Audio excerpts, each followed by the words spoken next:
we got a big update for you on the Legends Pinball, and this is some good stuff. Ooh-wee! So they've redesigned the cabinet. They got some feedback. A lot of people, I think, in the community didn't really like how short the cabinet was, felt like it didn't look close enough to the original pinball tables, myself included. Although I was willing to set those criticisms aside because they've kind of gone all out on the specs front, but now they've improved the design. I don't think it's quite perfect, but it is a huge improvement over what we used to have. I'm going to put up on screen side by side the original and then now this. And I'll tell you the biggest change is going to be in this front end, wherein it is taller. It looks more like a real pinball machine. And it has this nice faux coin door instead of 4 buttons laid out.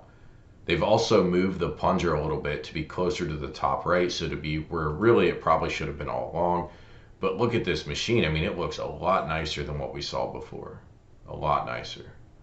There are also now 2 screws connecting the legs, so improved stability, which is nice. I actually didn't notice that in the original design, but if you look closely, there was a space for 2 screws, but it was pretty clear only one of them was connecting the legs to the body. So this is now more stable, which is important because it weighs almost 150 pounds. So it's a big boy. It's going to need those support. But look at the front of this cabinet now. It looks great. Not only do we have the mix and match artwork from various Gottlieb tables, we've got the correctly placed plunger. Look how nice this faux coin door looks. I think this even lights up. I don't have that confirmed, but from the image it looks like it does. And it looks like these buttons might light up as well. We've still got 4 buttons, 2 on the coin door, clearly to add coins.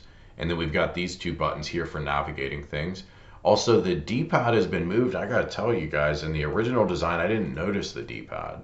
But here it is. Let's see if I can get a good shot of it. So it's kind of hard to see in this photo. But the D-pad here is on the left where it should be, but it is aligned right to the center of this apron graphic. So it looks nice. It looks integrated. This is going to be so you can navigate that menu. This will have an extensive menu. It's not just going to be about picking up the individual different games. You're going to be able to select games you want to stream. You're going to be able to connect with your computer or with their servers. You're going to have a lot of options. You're going to have to navigate DLC menus to download more tables. But you guys knew all that already. Let's take a look at these photos of this next to the Toy Shock. When Toy Shock first launched, I thought for $400 it might make sense. I no longer think that. This is $600, includes double the number of tables, and absolutely destroys the specs of the Toy Shock. This probably should be $299 now if they want to move units.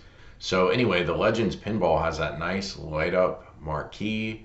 The Legends branding is still very prominent, but a little bit less so. The front end of the original cabinet had a giant monster Legends Pinball logo, and now it's nice and small and it's integrated into that coin door. So looks really good.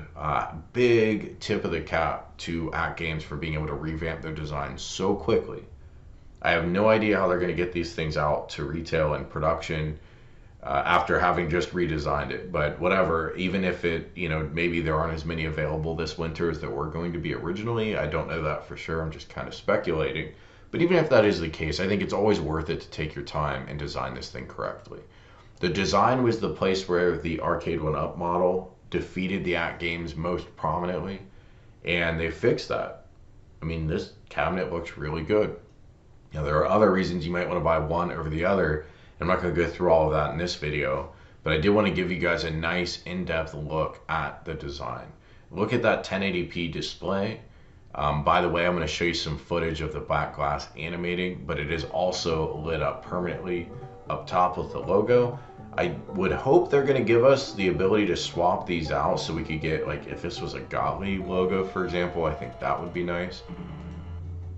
That's probably currently my biggest issue with the design is the back glass doesn't look pinball enough. They're kind of relying on this dynamic monitor to do all the heavy lifting. But it'd be nice if they had some bezel graphics. I'm sure some third-party modder type person's going to provide that at some point.